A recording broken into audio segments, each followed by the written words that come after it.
കടയിൽ നിന്ന് വാങ്ങിച്ച് കഴിക്കുന്നതിലേറെ നല്ല സൂപ്പർ ടേസ്റ്റിലുള്ള ഒരു ഐസ്ക്രീമാണ് ഇന്ന് നമ്മൾ ഉണ്ടാക്കാൻ പോകുന്നത്. ഇത് ഉണ്ടാക്കാൻ വേണ്ടി 1/2 കിലോ കുരു ഇല്ലാത്ത മുന്തിരി എടുത്തിട്ടുണ്ട്. ഇതൊന്ന് കഴുകി വൃത്തിയാക്കി എടുത്തിട്ടുണ്ട്. മിക്സിന്റെ ജാറിലേക്ക് ഇട്ടെടുത്തിട്ടുണ്ട്. ഇനി ഇതിലേക്ക് 1/4 കപ്പ് വെള്ളം ഒഴിച്ചിട്ട് കുറച്ച് കഷ്ണങ്ങളോട് കൂടി ഒന്ന് അരച്ചെടുക്കാം. ഒരു കടായി എടുത്തിട്ടുണ്ട്. ഇനി നമ്മൾ അരച്ച് വെച്ചതിലേക്ക് ഒഴിച്ചെടുത്തിട്ടുണ്ട്. ഇതിലേക്ക് 1/4 കപ്പ് പഞ്ചസാര ഇട്ടെടുത്തിട്ടുണ്ട്. ഇനി നന്നായിട്ടൊന്ന് ഇളക്കി കൊടുക്കാം. ഇനി തീ കത്തിച്ച് മീഡിയം ഫ്ലെയിമിലിട്ടൊന്ന് വറ്റിച്ചെടുക്കാം.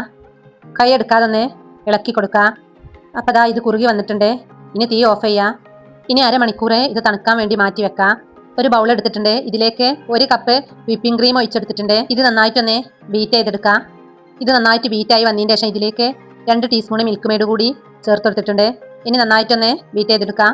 ഇനി നമ്മൾ തണുക്കാൻ വേണ്ടി മാറ്റി വെച്ചിട്ടുള്ള മുന്തിരിയുടെ പൾപ്പ് ഇതിലേക്ക് ചേർത്തെടുത്തിട്ട് നന്നായിട്ടൊന്ന് ബീറ്റ് ചെയ്തെടുക്കാം.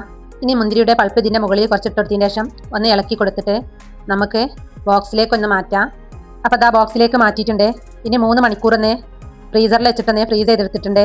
അപ്പോൾ ദാ നമുക്ക് നല്ല സെറ്റായി കിട്ടിയിട്ടുണ്ട്. അപ്പോൾ ദാ കടയിൽ നിന്ന് വാങ്ങിക്കുന്നതിലേറെ സൂപ്പർ ടേസ്റ്റിലുള്ള മുന്തിരി ഐസ്ക്രീം ഇവിടെ റെഡി ആയിട്ടുണ്ട്.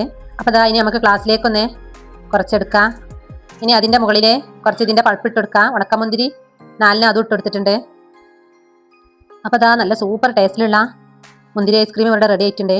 അപ്പോൾ എല്ലാവരും ഒന്ന് ട്രൈ ചെയ്യണേ. കൂടെ തന്നെ ഇതുപോലുള്ള ഈസി റെസിപ്പികൾക്കായി എൻ്റെ ചാനൽ ലൈക്ക് ചെയ്യാനും ഷെയർ ചെയ്യാനും സബ്സ്ക്രൈബ് ചെയ്യാനും മറക്കല്ലേ.